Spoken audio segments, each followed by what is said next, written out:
Осы біздің қазақтар күлкілі пікірді жазуды қатырады. Қазір контент-мейкерлердің заманы емес, қазір сол пікір жазатындардың заманы сияқты. Сен бір күлкілі видео қарап жатасың, ол окей, норм, күлкілі. Бірақ комментарийлерге кірсең, болды, бітті дей бер.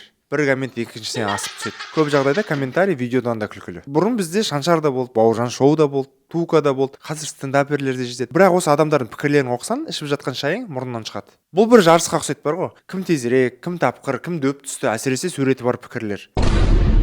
Жалпы бұны диджитал фольклор дейді. Яғни бұл интернетте бұрын-бұрын жазып кеткен, авторы белгісіз халық арасында тез тараған қазіргі заманның фольклоры десек те болады. Өзім байқағаным, видеоны ашқанда алдымен қаралымға емес, комментарий санына қараймын. Егер көп болса, кіріп кетем де минуттап емес, ұзаққа жоғалып кетем. Өйткені ми видеодан емес, ұжымдық күлкіден ләззат алады. Енді осы жерде сұрақ туындайды. Егер қазақтар расымен комментарий жасауға мықты болса, тапқырлығы тасып жатса, неге бұл әлі күнге дейін өнімге, яғни экспортқа айналмаған? Оны қалай сатсақ болады, кім біледі? Подписаться на...